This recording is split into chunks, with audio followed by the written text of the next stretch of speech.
สมาชิกสภาแห่งชาติประจำเขตเลือกตั้งที่15แขวงจำปาสักได้ประกอบคำเห็นใส่บางมาตราของกฎหมายว่าด้วยป้ายฉบับปรับปรุงเพื่อให้มีเนื้อในครบถ้วนสมบูรณ์และจะแจ้งขึ้นเติม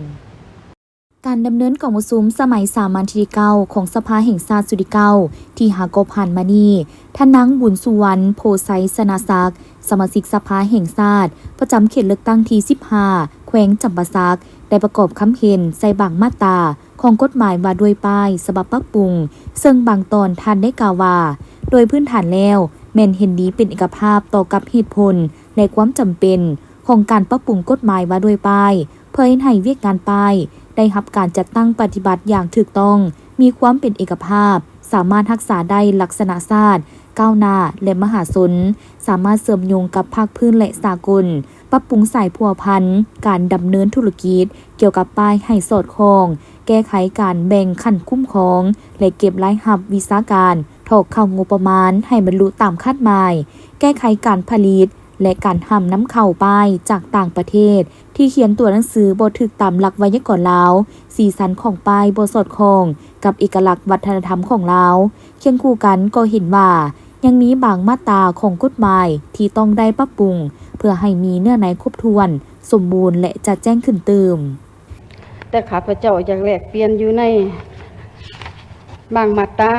จะเป็นลักษณะซับซ้อนบางเนื้อในขึ้นโดยเฉพาะอยู่ในมาตราที่36ข้าพเจ้าเสนอให้อยู่ในข้อที่3เว้าเรื่องข้อห้ามทั่วไปอยู่ในข้อที่3เสนอให้ย้ายคำศัพท์เช่นตัวอย่างว่า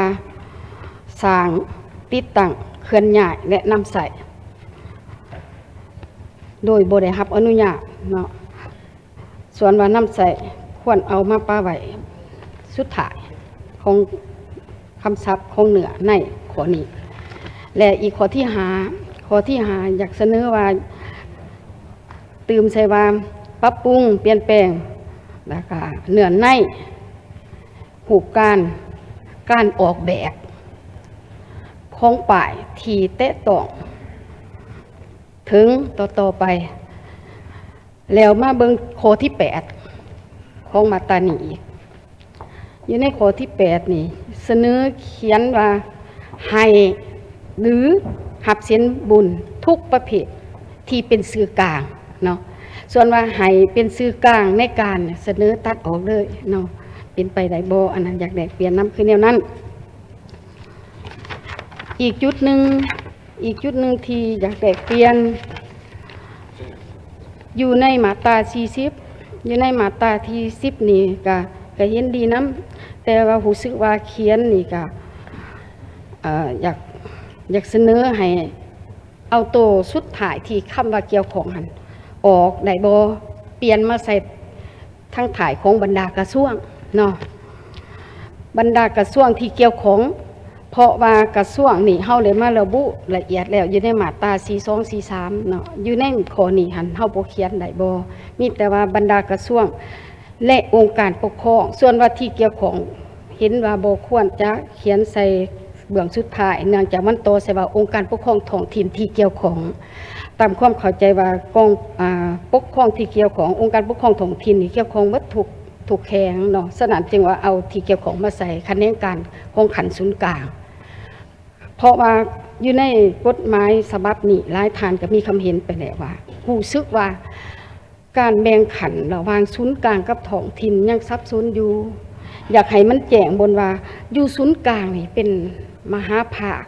ควรรับผิดชอบสำใดแล้วเรือนั่นอยากให้เป็นของท้องถิ่นหลายเนื่องจากว่าธุรกิจที่มีป่ายมันอยู่บ้านอยู่เมืองอยู่แขวงเนาะฉะนั้นอยากให้แผนกการอยู่แขวงหรือว่าท้องถิ่นเนี่ยมีความรับผิดชอบหลายขึ้นว่าซั่นซะอันนั้นเป็นลักษณะนั้นก็คือดังที่ข้าพเจ้าอยากกลับขึ้นมาตรา16 17อยู่ในมาตรา16 17ข้าพเจ้าเว้าเบื้องต้นก็ว่าเป็นเอกภาพทางด้านเหนือในแต่ว่าการจัดตั้งปฏิบัติตัวจริงก็เป็นการเสนอหรือว่ารายงานกับเมนเห็นว่าสังเกตเห็นว่าการติดป้ายนะของห่างหันเห็นว่าอยู่ อยู่ท้องถิ่นอยู่บ้านยังสับสนอยู่ฐานประธานสับสนบางอันก็เป็นภาษาลาวบางอันก็บ่มีฮอดภาษาลาวเป็นแต่ภาษาสากลหรือว่าภาษาต่างประเทศมันเหตุได้คนก็มีหลายเนื่องจากว่านักธุรกิจก็สิบ่แม่นคนลาวแน่หั่นนะอันนั้นจุดหนึ่งที่ข้าพเจ้าอยากได้เปลี่ยนอีกจุดสุดท้ายก็อยากให้เบิ่งคืนขอฝากน้ำทางคณะรับผิดชอบหรือว่าแขนงการที่เกี่ยวของโดยเฉพาะแม่นเครื่องหมายการขาเครื่องหมายการขาที่เป็นโลโก้เป็นภาษาต่างประเทศนี่เฮาสิอยากให้เป็นภาษาลาวนี่เฮาสิเฮ็ดแนวใดสิมีวิธีการจังไดสิแก้ไขแนวใดหั่นนะอันที่สองมาแม่นผู้ผลิตป้ายส่วนใหญ่นี่บ่อยากมีทะเบียนก็ลองติดตามกฎกาเบิ่งอันนี้แม่นย้อนเฮาการติดตามกฎกาบ่ทันเข้มงวดบ่ สำหรับทางกฎหมายว่าด้วยป้ายฉบับปรับปรุงได้กำหนดหลักการระเบียบการและมาตรการเกี่ยวกับการคุ้มครองติดตามเวียกงานป้ายเพื่อให้เวียกงานดังกล่าวได้รับการจัดตั้งปฏิบัติอย่างถูกต้องมีความเป็นเอกภาพเป็นระบบทันสมัยมีประสิทธิภาพและประสิทธิผลในใส่รับประกันความปลอดภัยความเป็นระเบียบเพียบพร้อยของสังคมความมั่นคงของชาติสามารถสมโยงกับภาคพื้นและสากลประกอบส่วนเข้าในการปกปักรักษาและสร้างสรรค์พัฒนาประเทศชาติ